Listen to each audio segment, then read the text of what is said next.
Dear students class 9th N1 P1 girls and boys अस्सलामु अलैकुम। उर्दू के सब्जेक्ट के साथ आज का हमारा टॉपिक है इम्तिहान पार्ट सेकंड। बच्चों आज है 12 जून 2020। बच्चों आपके उस्ताज़ा आप लोगों को किस तरतीब से पढ़ा रहे हैं और कौन कौन से टॉपिक किस डेट को पढ़ाए जाने, ये सारा कुछ आपके लिए आपके एकेडमिक जनरल में मेंशन कर दिया गया है। आप लोग अपना एकेडमिक जनरल स्कूल से जाके 15 जून तक रिसीव कर सकते हैं। तो बराए मेहरबानी अपना एकेडमिक जनरल आप 15 जून से पहले जाके रिसीव कर ले, ताकि आप लोगों को आसानी रहे कि कौन से सबक का कौन सा टॉपिक आप पढ़ रहे हैं। ठीक है, आज है 12 जून 2020, तो आप लोग ले सकते हैं 15 जून 2020 तक। तो आइए आज के सबक का आगाज़ करते हैं। उन्वान है आज का इम्तिहान पार्ट सेकंड। बच्चों कल हमने मुसन्निफ़ का तारुफ पढ़ा था फ़रहतुल्लाह बेग का, जिनके बारे में रशीद अहमद सिद्दीकी ने कहा है फ़रहत के इसलूब की नुमाया खूबी फ़िक्रों का इख्तिसार है। वो छोटे छोटे फ़िक्रों से रवां दवां इबारत का जादू जगाते हैं। फ़रहत की तहरीरों में इसलूब की यकसानियत मोजज़े की हद तक कायम रहती है। वे एक मज़मून को जिस रंग में शुरू करते हैं उसी में अंजाम तक पहुँचाते हैं। बाद में आपने देखा कि ये सारा मज़मून एक ही रंग में रंगा हुआ है। ठीक है, और जूं का तो वैसे ही का वैसे ही चलता। बच्चों पेज नंबर 71 तक हमने पढ़ लिया था। आज हम 72 से शुरू करेंगे। आखिरी वर्ड यहाँ से शुरू होता है। जवाबात की कॉपी देखी, उसके आखिर की हदायत पढ़ी, सफ़ा अव्वल की खाना पूरी की और खड़ा हो गया। गार्ड साहब फ़ौरन ही आए। मैंने उनसे कहा कि जनाब ये पर्चा किस मज़मून का है। वो मुस्कुराए, ज़ुबान से तो कुछ ना बोले मगर पर्चे के उन्वान पर उंगली रख दी। इस वक्त मुझे मालूम हुआ कि असूल कानून का पर्चा है। बच्चों अब ये देखें कि उसके हाथ में क्वेश्चन पेपर आ गया है। अब उसने आंसर शीट को फिल अप किया है थोड़ा बहुत, जहाँ पे नाम वगैरह रोल नंबर लिखना होता है। तो वो खड़ा हो गया है कि मुझे हेल्प चाहिए। तो उसकी हेल्प के लिए गार्ड साहब आए हैं और उन्होंने गार्ड साहब से क्या पूछा है कि ये पर्चा किस मज़मून का है। अब उसकी नादानी पर गार्ड मुस्कुरा रहा है कि देखो इसे पता ही नहीं कि किस सब्जेक्ट का पेपर है, क्योंकि उसने पढ़ा ही नहीं था, इसलिए उसे पता नहीं था। जब गार्ड ने उन्वान पर उंगली रखी है तो उसे पता चला कि कौन से सब्जेक्ट का पेपर है, असूल कानून का। दिल खिल गया, यानी दिल बहुत खुश हुआ। मैंने भी कलम उठाकर लिखना शुरू कर दिया, क्योंकि असूल के लिए किसी किताब के पढ़ने की ज़रूरत तो है ही नहीं। इस मज़मून पर हर शख्स को राय देने का हक़ हासिल है। एक मुकन्नन एक असूल कायम करता है, दूसरा इसको तोड़ देता है। क्या वजह है कि हम अपनी राय को किसी दूसरे की तजवीज़ का पाबंद करें। मैंने अपने बराबर वाले से पूछने की कोशिश भी की, कुछ इधर उधर निगाह भी दौड़ाई, मगर गार्ड साहब मेरी हालत को कुछ ऐसा ताड़ गए थे कि हर वक्त बलाए नागहानी की तरह सर पर ही खड़े रहते थे। ज़रा मैंने इधर उधर गर्दन फेरी और उन्होंने आवाज़ दी कि जनाब अपने पर्चे पर नज़र रखिए। बच्चों मुकन्नन कहते हैं असूल बनाने वाला। ठीक है, यानी एक मुकन्नन एक असूल बनाता है, दूसरा इसको तोड़ देता है, अगला कोई और असूल बना लेता है। तजवीज़ राय। ठीक है, बराबर वाले साथ, इधर उधर निगाह दौड़ाई यानी इधर उधर देखा, ताड़ गए थे समझ गए थे। बलाए नागहानी एक ऐसी आफत जो हर वक्त बिन बुलाई आफत। अच्छा जी अपने पर्चे पे नज़र रखें, यानी अपने काम पर ध्यान दें। जब दूसरों से मदद मिलने की तवक्को मनक़ता हो गई, मनक़ता ख़त्म। जब दूसरों से मदद मिलने की तवक्को मनक़ता हो गई तो मैंने सोचा कि चलो इन गार्ड साहब से ही पूछें। मैं खड़ा हो गया, वो आए। मैंने दरियाफ्त किया कि जनाब इस दूसरे सवाल का क्या जवाब है। वो मुस्कुराए और कहा कि मुझे मालूम नहीं। मैंने कहा ये बराबर वाले बड़े ज़ोर से लिख रहे हैं, इनसे पूछ दीजिए, और अगर आपको दरियाफ्त करते हुए लिहाज आता है तो ज़रा उधर टहलते हुए तशरीफ़ ले जाइए, मैं ख़ुद पूछ लूँगा। मगर वो कब हिलने वाले थे, कुतब हो गए। उनका मुस्कुराना पहले तो अच्छा मालूम होता था, लेकिन फिर आखिर में जहर हो गया। मैं वल्लाह सच कहता हूँ कि अगर तमाम उम्र में कलबी नफ़रत मुझे किसी से हुई है तो इन्हीं साहब से हुई है। कुतुब होना एक जगह पर मुंजमद हो जाना, जम जाना, खड़े हो जाना। زہر لگنا بہت برا لگنا، واللہ اللہ کی قسم، قلبی نفرت، دلی نفرت۔ غرض اس طرح یہ تمام دن امتحان کے گزر گئے، لیکن آپ سمجھ سکتے ہیں کہ ایسے ظالم کے ساتھ ایسی حالت میں 1 حرف بھی یاد نہ ہو، پورے 6 گھنٹے گزارنے کیسے مشکل ہوں گے۔ میں تو ہر روز 8 گھنٹے کے بعد ہی کمرے سے نکل آتا، لیکن مصیبت یہ آن پڑی تھی کہ والد صاحب روز 11 بجے سے آ جاتے اور نیچے صحن میں بیٹھے رہتے۔ اب میں جلدی باہر آ جاتا تو جو روب میں نے 2 سال کے عرصے میں کام کیا تھا وہ سب ہوا ہو جاتا۔ اس لیے کہرے درویش برجانے درویش، کہرے درویش برجانے درویش کہ درویش کا غصہ اپنے اوپر ہی ہوتا ہے۔ آخری وقت تک امتحان کے کمرے میں بیٹھا رہتا اور جب نیچے اترتا تو والد صاحب سے پرچے کی سختی کی ضرور شکایت کرتا۔ وہ بھی میری تشفی کے لیے ممتحن کو بہت کچھ برا بھلا کہتے۔ تشفی تسلی، ممتحن نگرانی کار، برا بھلا کہنا، کوسنا۔ لیکن ان کو یہ خیال ہو گیا تھا کہ کچھ ہی کیوں نہ ہو میرا بیٹا کامیاب ضرور ہوگا۔ امتحان ختم ہوا اور امید نمبر 1 اور 2 کا خون ہو گیا۔ امید نمبر کیا تھی؟ اسے دونوں امیدیں یہ تھی کہ ایک تو امداد غیبی اور دوسرا پرچوں کی الٹ پھیر، یہ دونوں امیدیں تھیں، اور امید نمبر 1 کا بھی خون ہو گیا اور 2 کا بھی خون ہو گیا کہ قتل ہو گیا، ختم ہو گیا۔ اب ممتحنوں کے پاس کوشش کی سوچی۔ والد صاحب کی ایک زبردست چٹھی سفارش کی لے کر ایک صاحب کے یہاں پہنچا۔ وہ چٹھی دیکھ کر بہت اخلاق سے ملے، آنے کی وجہ دریافت کی۔ والد نے عرض کی کہ خادم زادہ اس سال امتحان میں شریک ہوا ہے۔ خادم زادہ خادم کا بیٹا۔ دریافت کی پوچھی چٹھی خط، اگر آپ کوشش فرمائے تو یہ خانہ زاد ہمیشہ ممنون احسان رہے گا، ممنون احسان، احسان مند۔ وہ بہت ہنسے اور دوسرے لوگوں سے جو سلام کو حاضر ہوئے تھے فرمانے لگے، یہ عجیب درخواست ہے، ان کا بیٹا تو امتحان دے اور کوشش میں کروں۔ بندہ خدا، اپنے لڑکے سے کہو کہ وہ خود کوشش کرے۔ بیچارے بڑے میاں ایسے نادم ہوئے کہ پھر کسی کے پاس نہ گئے، نادم، شرمندہ۔ بڑے میاں، ان کے والد۔ کچھ عرصے کے بعد نتیجہ بھی شائع ہو گیا اور کم ترین جملہ مضامین میں بدرجہ اعلیٰ فیل ہوا۔ کم ترین معمولی جملہ مضامین، تمام مضامین بدرجہ اعلیٰ درجے سے فیل، ناکام۔ خبر نہیں وہ کون سے بھلے مانس ممتحن تھے، ممتحن پیپر مارک کرنے والے بھلے مانس شریف۔ انہوں نے 2 نمبر بھی دیے، باقی نے تو 0 ہی ڈالا، یعنی 2 لوگ ایسے تھے جنہوں نے 2 نمبر بھی سے دیے لیکن باقی نے انہیں 0 ہی دیا۔ والد صاحب کو بہت رنج ہوا، دکھ ہوا ان کے والد کو۔ نمبروں کی نقل حاصل کی، یعنی اس کی کاپی، نمبروں کی مارک شیٹ حاصل کی اور بالآخر یہی رائے قرار پائی کہ کسی بدماش چپراسی نے بدل دیے، چپراسی نگران نے بدل دیے ہیں پیپر، ورنہ ممکن تھا کہ برابر 3 گھنٹے لکھا جاتا اور 0 ملتا،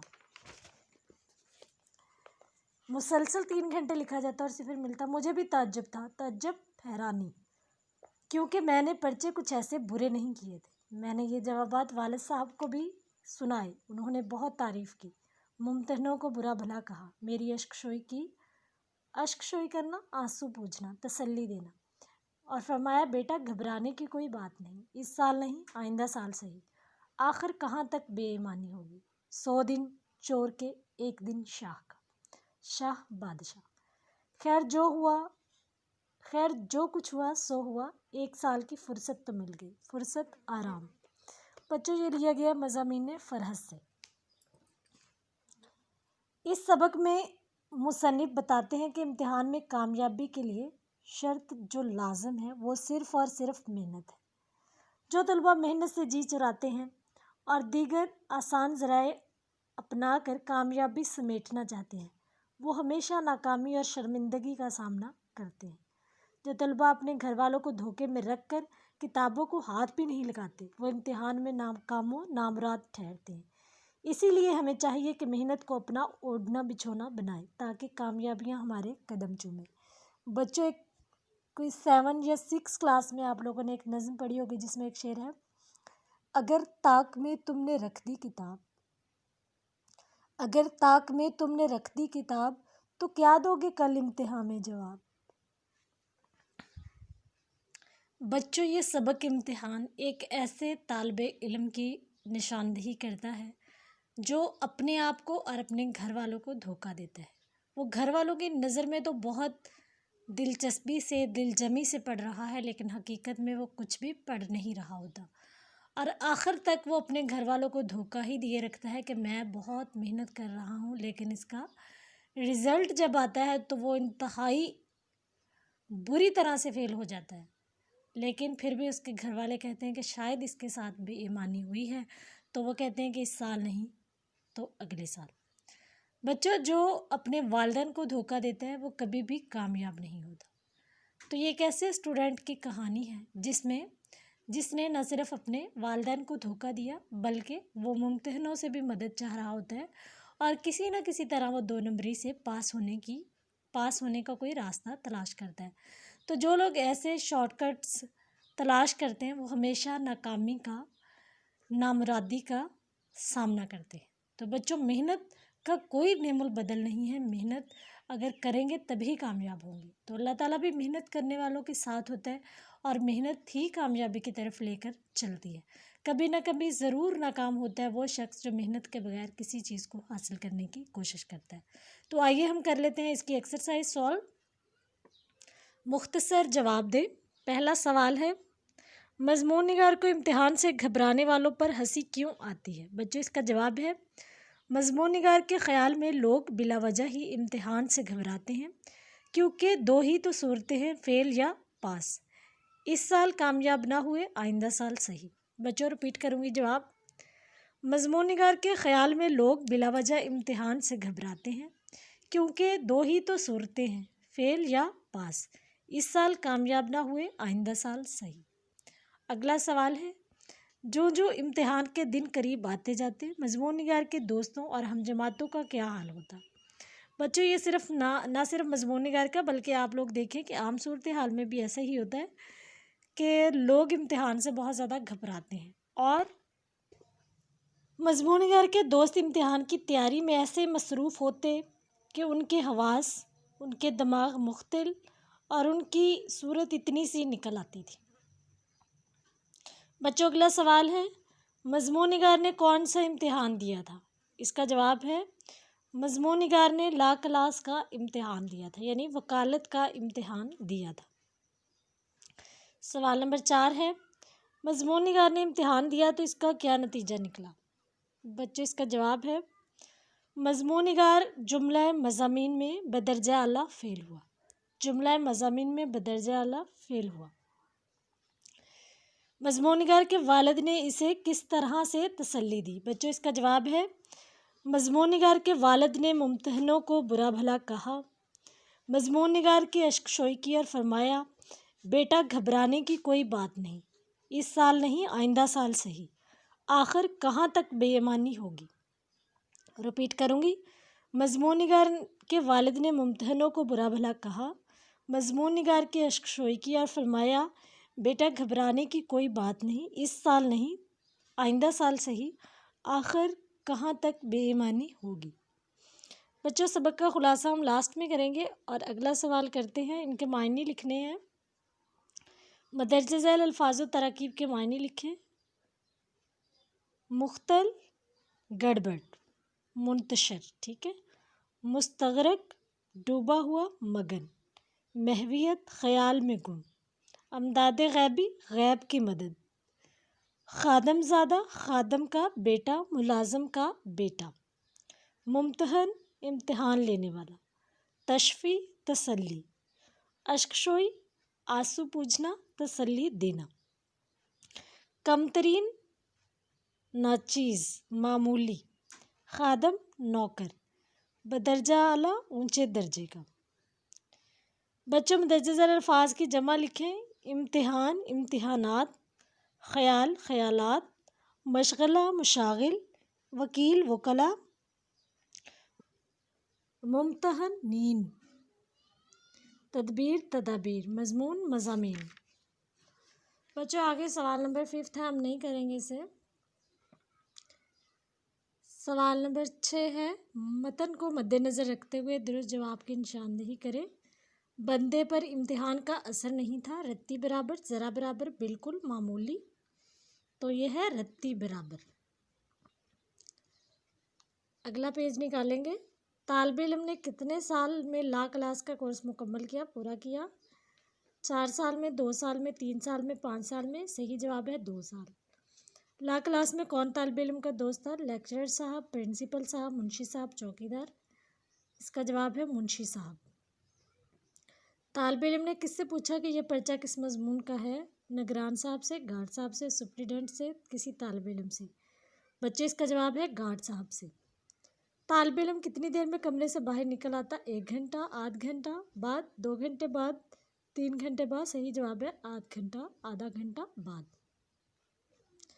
आगे खाली जगह है बच्चों। सवाल नंबर 7, लोग डैश के नाम से घबराते हैं लेकिन मुझे उनके डैश पर हंसी आती है। लोग इम्तिहान के नाम पर घबराते हैं लेकिन मुझे उनके घबराने से हंसी आती है। वालिद साहब किबला डैश थे कि बेटे को डैश का शौक़ हो चला है। वालिद साहब किबला खुश थे कि बेटे को कानून का शौक़ हो चला है। किसी ज़माने में बड़े बड़े डैश के कान कुतरेगा, किसी ज़माने में बड़े बड़े वकीलों के कान कुतरेगा। लैंप रोशन करके आराम से डैश से सो जाता और डैश उठता, 7 बजे से सो जाता और सुबह 9 बजे उठता। किस्सा मुख्तसर, दरख्वास्त शिरकत दी गई और डैश हो गई, मंजूर होगी। यहाँ एक बहुत डैश और डैश निगरान मुकर्रर थे, बहुत खलीक और हंसमुख। एक डैश एक असूल कायम करता है, दूसरा उसको तोड़ देता है। एक मुकन्नन एक असूल कायम करता है, दूसरा उसको तोड़ देता है। अगला है, वालिद साहब रोज़ डैश बजे से आ जाते और डैश में बैठे रहते। 11 बजे से आ जाते और नीचे सहन में बैठे रहते। वालिद साहब ने अर्ज़ की कि डैश इस साल इम्तिहान में शरीक हुए हैं, खादम ज़्यादा। आखिरी है, 100 दिन डैश के, 1 दिन डैश का, 100 दिन चोर के, 1 दिन शाह का। बच्चों कॉलम में लाना है आगे हमने। फेल, पास, जीना, मरना, 2 साल, ला क्लास, बूढ़ा, बुढ़िया, तकदीर, तदबीर, मुश्किल, आसान, कामयाबी, नाकामी, दरख्वास्त, मंजूर। ठीक है। आगे बच्चों एक्सरसाइज कंप्लीट होगी। यहाँ पे कुछ इजाफी चीज़ें हैं जो इंशाल्लाह हम कल करेंगे। आप लोगों ने आज पूरा सबक इसका खुलासा याद कर लेना है। अब हम खुलासा भी इसका कर लेते हैं, सबक इम्तिहान का खुलासा। बच्चों खुलासा हम कल करेंगे, आज हम ये मारूज़ी सवालात सॉल्व कर लेते हैं जो मुख्तलिफ़ असबाक से दिए गए हैं। ड्रामा लहू और कालीन में सरदार तजम्मुल हुसैन की कोठी का क्या नाम था? शीश महल, ताज महल, अलनिशात, तजम्मुल वाला। इसका सही जवाब है अलनिशात। मिर्ज़ा अदीब का असली नाम था एहसान अली, उम्मीद अली, दिलावर अली, निशा मीर अली। सही जवाब है दिलावर अली। तजम्मुल के नज़दीक अख्तर को ज़रूरत थी पैसों की, दवा की, मुकम्मल आराम की, सैर व सियाहत की। बच्चे इसका सही जवाब है पैसों की। सबक लहू और कालीन में अख्तर का किरदार है मुसव्वर, नौकर, सरमायादार, प्राइवेट सेक्रेटरी। सही जवाब है मुसव्वर। सरदार तजम्मुल हुसैन की कोठी का एक वसी कमरा था, शाहकार, आरास्ता, अलनिशा, स्टूडियो। किसकी नज़रों में तजम्मुल कातिल है? कानून की, इंसानियत की, लोगों की, अखलाक की। सही जवाब है इंसानियत की। सबक लहू और कालीन में तजम्मुल ख़तरनाक पागल करार देता है रऊफ़ को, अख्तर को, न्याजी को, हमसाये को। सही जवाब है अख्तर को। सबक लहू और कालीन के मुसन्निफ़ हैं प्रेमचंद, मौलवी नज़ीर अहमद, सैयद इम्तियाज़ अली ताज, मिर्ज़ा अदीब। जवाब है बच्चों मिर्ज़ा अदीब। बंदे पर इम्तिहान का असर नहीं होता, रत्ती बराबर, ज़रा बराबर, बिल्कुल, मामूली। सही जवाब है रत्ती बराबर। तालिब इल्म कितनी देर बाद कमरा इम्तिहान से निकल आता था? 1 घंटा, आधा घंटा, 2 घंटे, 3 घंटे। सही जवाब है आधा घंटा।